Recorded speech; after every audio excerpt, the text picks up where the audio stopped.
noite a todos. Eu acho que eu vou voltar aqui mais vezes, viu?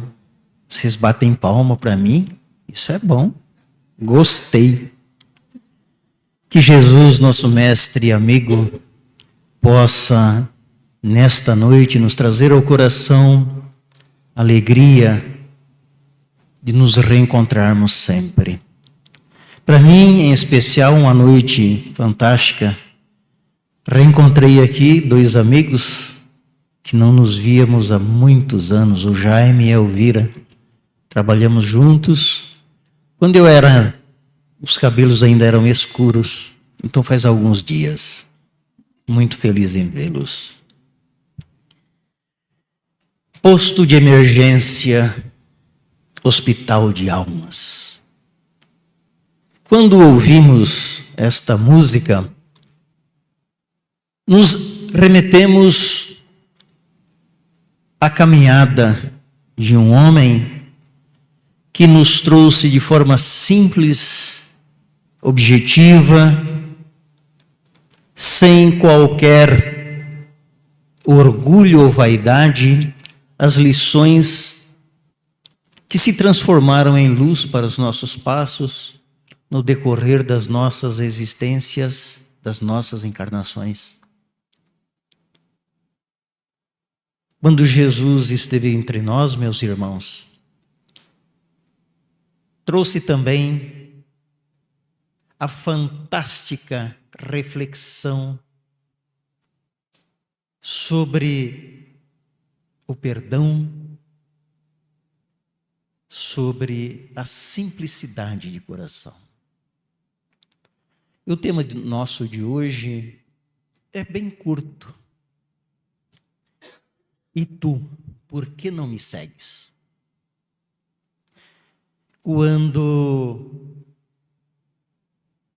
a soldadesca romana, autoridade naquela região, assolava aos corações empobrecidos pela ausência da luz, certamente que qualquer um que de alguma forma trouxesse incômodo às vaidades humanas, eram de alguma forma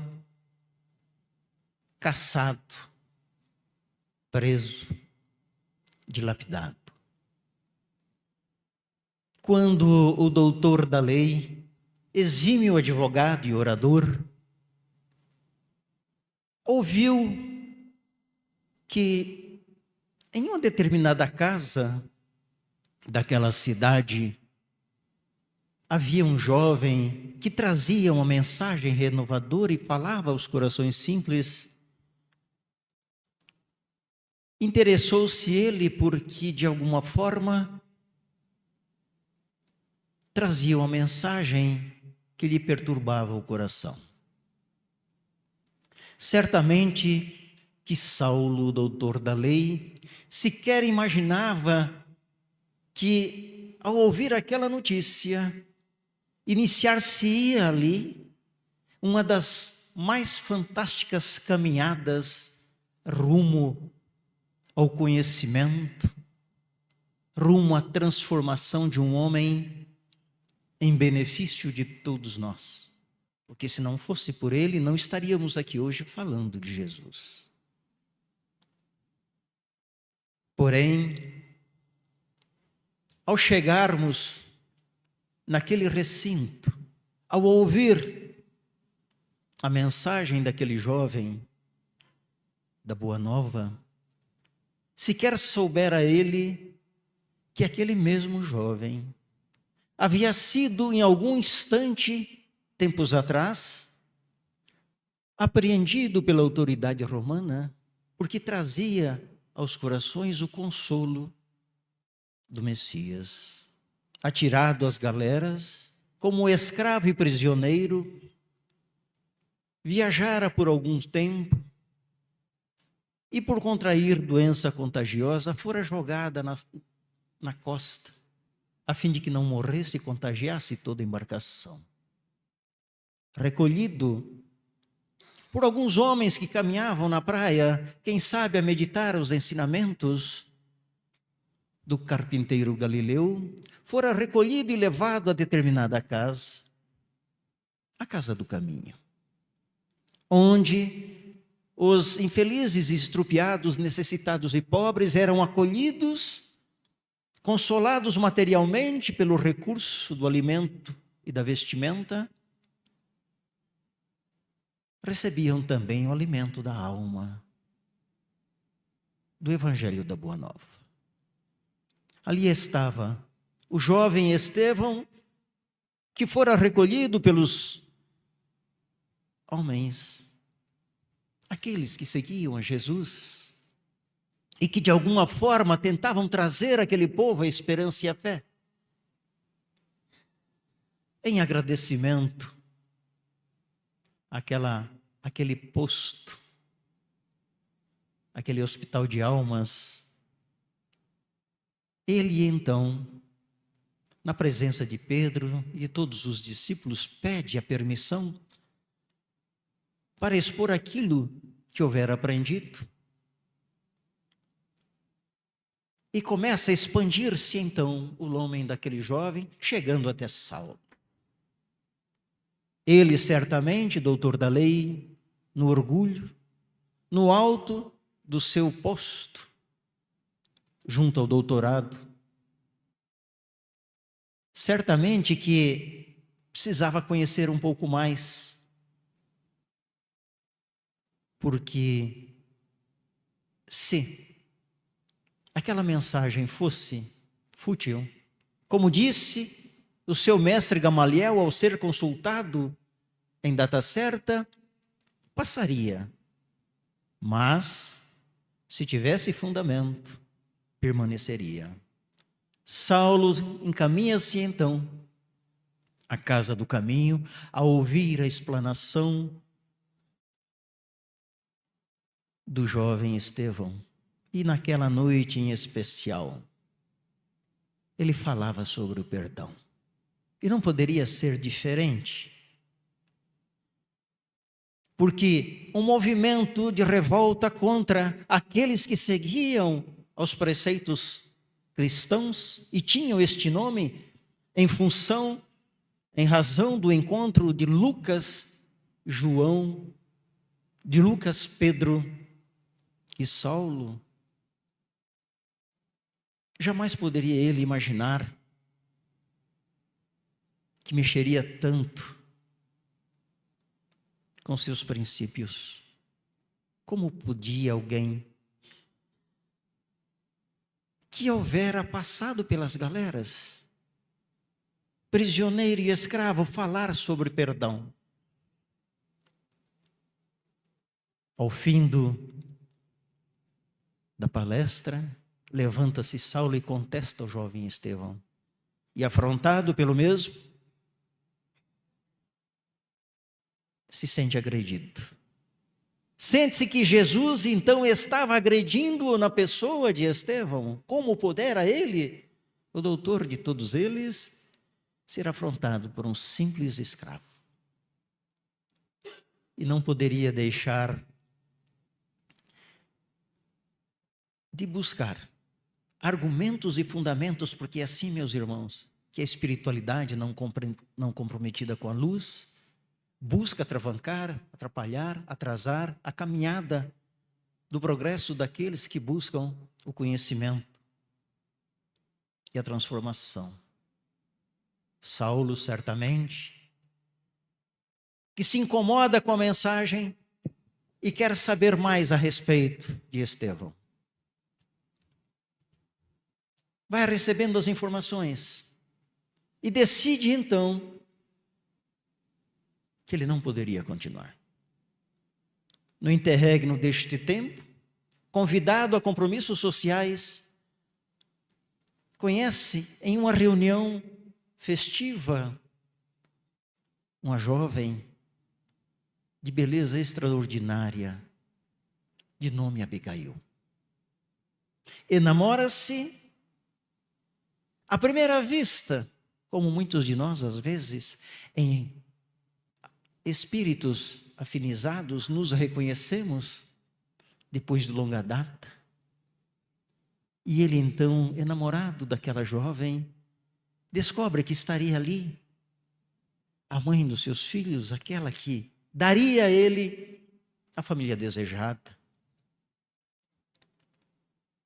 O tempo vai passando, a relação vai se estreitando, e ele percebe nos olhos de sua amada certa tristeza, certo vazio, esse mesmo vazio que às vezes nos visita a alma e o coração, quando nos falta o primordial para todos nós. Ora, lhe consulta as dores e ela responde: tu que tens o poder, tu que tens a possibilidade, poderia ajudar-me a encontrar-me, meu irmão que se perdeu, que fora enviado às galeras romanas como um escravo. E ele, cheio de compromisso e amor, promete à amada que faria de tudo para encontrá-lo, para trazer paz ao seu coração, novo brilho ao seu olhar, que se entristecia a cada dia na ausência do irmão amado. Certamente que o destino nos reserva, se é que ele existe, nos reserva caminhos e surpresas que jamais esperaríamos. Porque na programação, meus irmãos, da reencarnação, cada espírito trilha aquilo que buscou, escolheu ou lhe imposto foi. Com Saulo de Tarso não seria diferente. O vaso escolhido pela espiritualidade, com conhecimento, com respeito, com a autoridade que tinha. Qual seria a peça mais adequada para representar aquilo que seguimos hoje?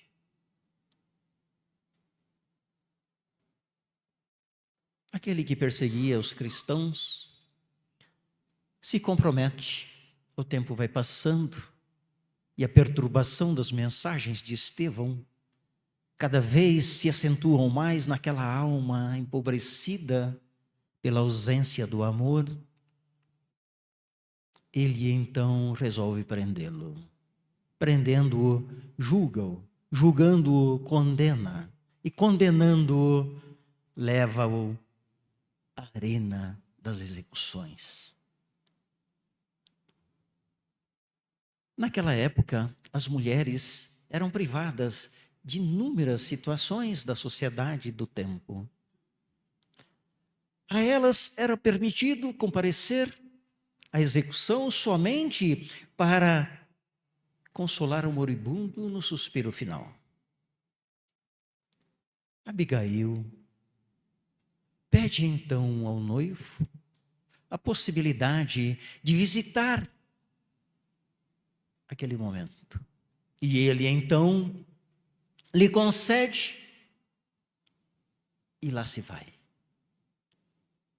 Aquele jovem levado ao picadeiro das dores, agredido e apedrejado,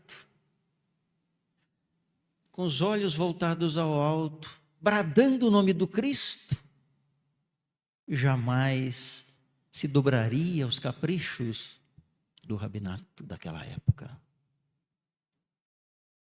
Certamente que as pedras que o dilaceravam a carne não feriam tanto a alma, na certeza que ele carregava consigo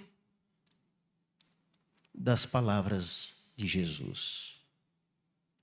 Ferido de morte cai, caído desfalece, desfalecido chega a hora daquela que deveria ir até o moribundo para confortar-lhe. No momento final, Abigail dirige-se e, ao ajoelhar-se ao lado daquele que está às portas da morte, reconhece o seu irmão. Estava ali o homem que ela tanto procurou, estava ali o seu irmão, há tempos desaparecido, e que o seu amado, o seu pretendido, houvera lhe prometido encontrá-lo e devolvê-lo em vida e alegria.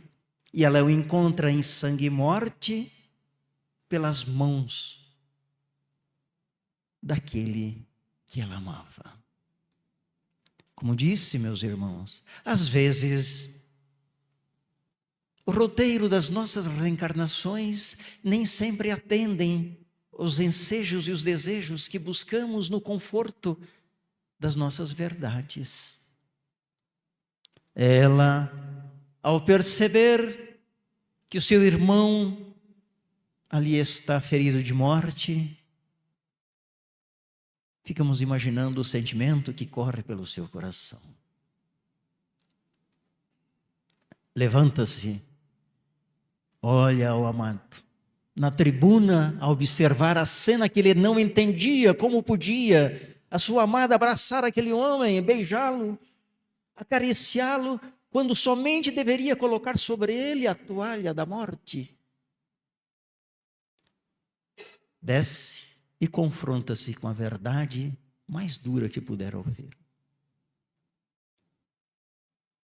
Quem é este? Este é o meu irmão. Ele, sem compreender a situação, afasta-se. Como podia ele, de sangue puro, estar namorando, estar noivando com uma judia? Afastam-se. E ele, revoltado por toda aquela situação, como não houvera percebido? Por que não houvera buscado mais informações? Mas o coração, às vezes, tem razões que a própria razão desconhece. Abigail, em sua tristeza, busca então o recolhimento. E no recolhimento adoece. E nesta doença, aproxima-se dela Ananias, um daqueles que houvera conhecido a Jesus. Conhecia das Escrituras e leva até Abigail o conforto das promessas do Cristo. Certamente, meus irmãos, que tudo que nós buscamos, se buscarmos nas promessas de Jesus, e se queimasse toda a literatura religiosa que conhecemos e sobrasse somente as bem-aventuranças, não se perderia nada. Não se perderia absolutamente nada. Bem-aventurados os que choram, porque serão consolados. Nos disse Jesus. Definha a jovem Abigail, Saulo, quando então tem conhecimento, a visita. E ao visitar, encontra no olhar de Abigail a luz que ela não houvera tido quando o conheceu. Mas existia em seu olhar a luz do conforto, da esperança, da fé e do amor que Ananias houvera transferido a ela através das mensagens de Jesus. E ele então lhe pergunta: estás à beira da morte, mas estás serena, não temes? Eu não temo a morte, porque Jesus diz que nós não morremos. Uma vez mais, levanta-se e revolta-se, porque houvera de novo Jesus mexendo em seu caminho. Porque quando Jesus nos acompanha, e muitas vezes nós somos, caretas por citar frases de Jesus em meios comuns, ao citarmos frases, às vezes as pessoas não aceitam tão bem, lamentavelmente. Porém, revoltado como fica, Abigail desencarna. Desencarna serenamente, convencida da vida além da vida, que todo aquele que crê em mim não perece, mas tem a vida eterna. Ele então decide que o Cristo houvera afastado-o o seu amor e vai caçar todos aqueles que seguem ao carpinteiro Nazareno. Certamente que quando nós paramos para observar as lições de Jesus, se meditarmos profundamente, temos dificuldade em segui-lo. Muita dificuldade. Decidido, forma o seu séquito para ir atrás daquele que levar a sua amada o consolo que ele não conseguiu dar, o conforto que ele não conseguiu dar, entregando vivo o seu irmão, mas encontrou no olhar dela a esperança, a fé.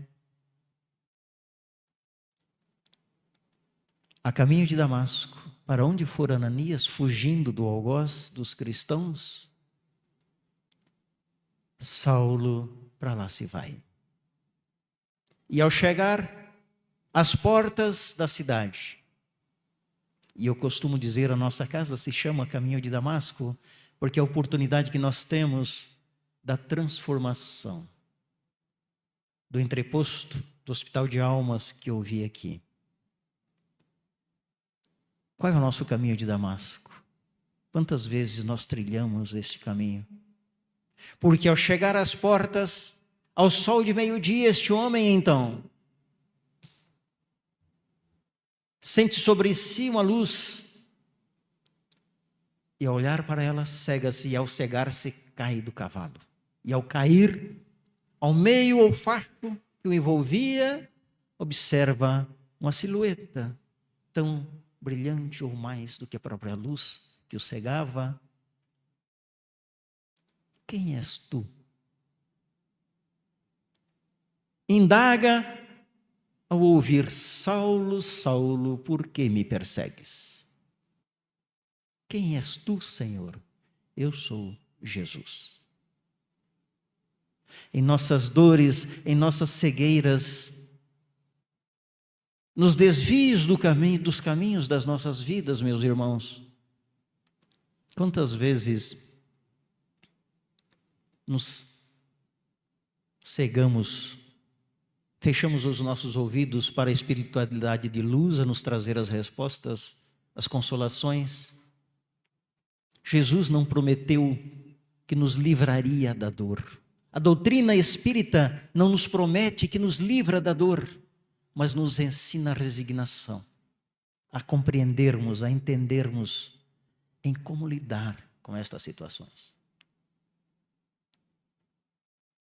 E naquele colóquio todo especial, o homem, o exímio advogado, o doutor da lei, a autoridade máxima, num colóquio que talvez nós não, uma conversa que talvez nós não tenhamos sequer a noção do que Saulo ouve, ele diz para Cristo: eis-me aqui, o que queres que eu faça? Nesta, e não é submissão, muitos usam essa frase como submissão, esta é uma entrega total. Eis-me aqui, o que queres que eu faça? E é a mesma situação que nós nos colocamos no departamento das reencarnações, quando queremos voltar ao corpo físico para resgatar as nossas dores, acertar as nossas contas, buscar os nossos amados, fazemos qualquer negócio. O que queres que eu faça? E a espiritualidade nos dá uma reencarnação, às vezes difícil, dolorosa. E ao embarcarmos no barco da carne, muitas vezes nos revoltamos contra as nossas escolhas, contra a entrega que fizemos ao nos colocarmos diante daquela situação. Cego como estava, Jesus diz: entrarás na cidade, procurarás por um homem em tal lugar assim, assim. Guiado por um dos seus, é levado à casa, e quem o espera? Ananias, aquele que ele perseguia. Ao fim dos 3 dias, retoma a sua visão.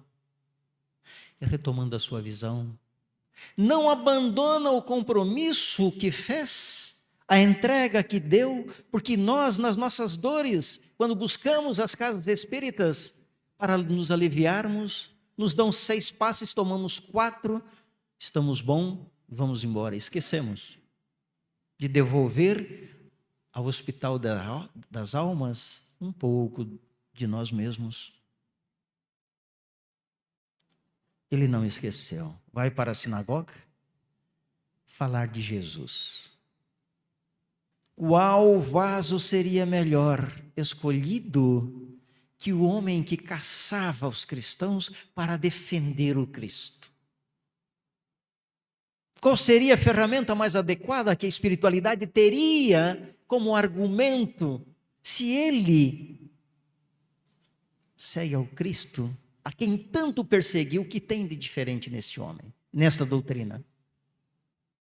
O que tem de diferente nessa doutrina dos Espíritos que nos permite, meus irmãos, falar com o outro lado da vida?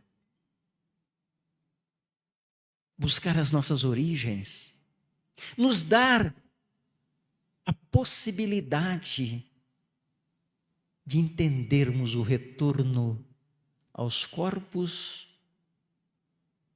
para refazermos os passos daquilo que deixamos para trás. Esta fantástica viagem, e eu costumo dizer, nos 23 anos que dirijo um grupo mediúnico, que nenhuma reunião é igual à outra.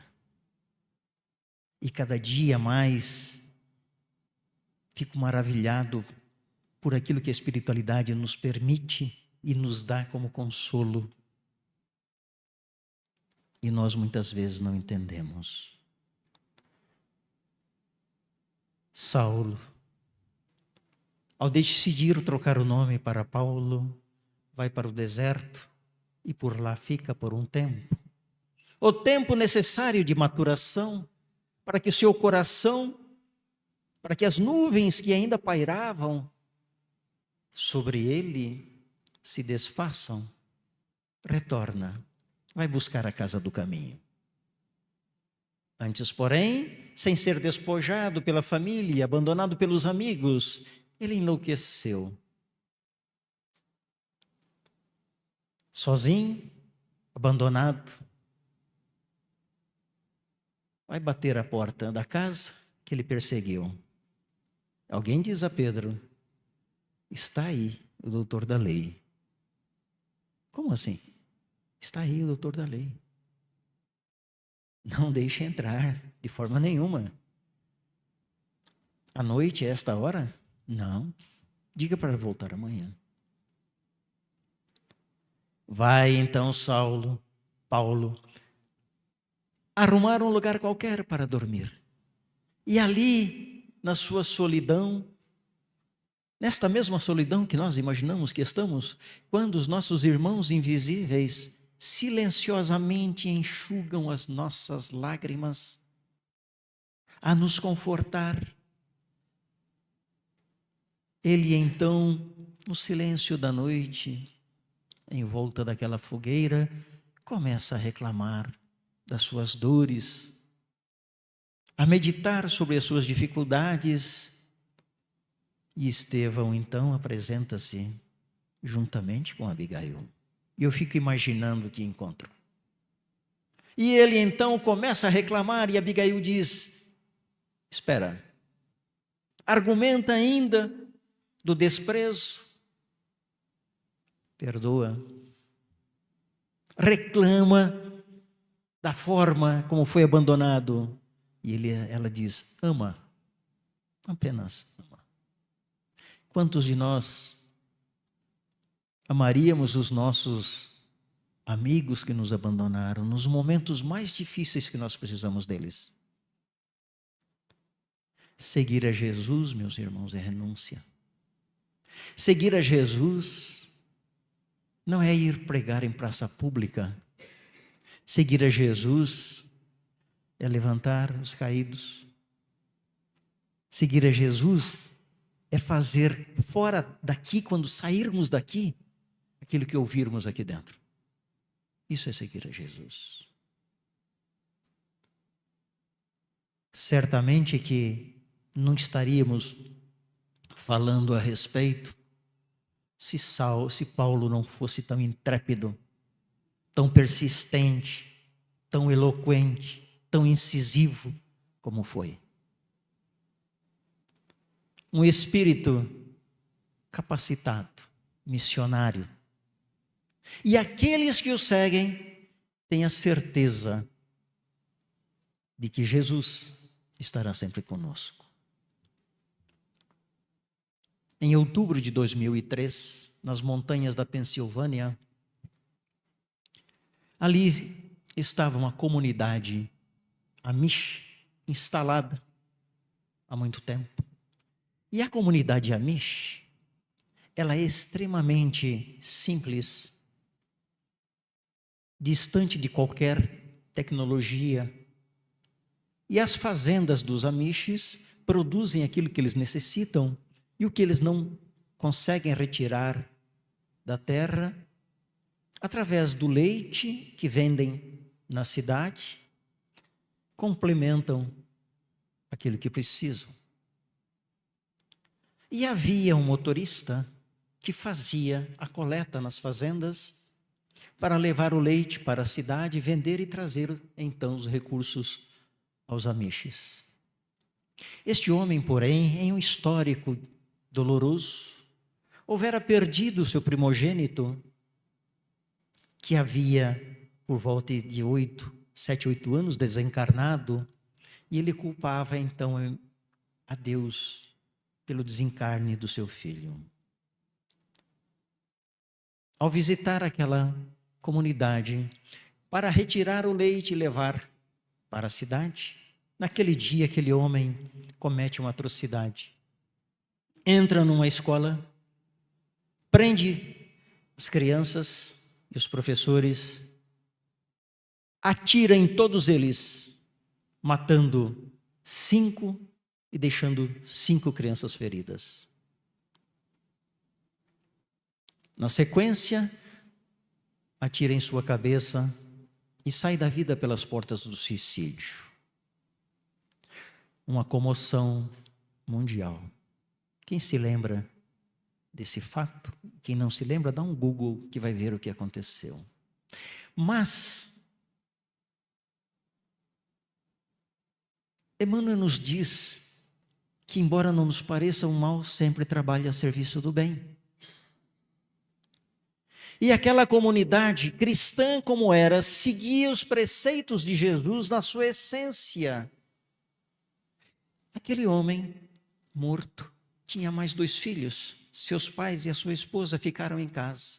A comunidade se reúne, forma uma comissão e vai até a casa dos pais, da família daquele motorista. Nós aqui nos reunimos para queimar as casas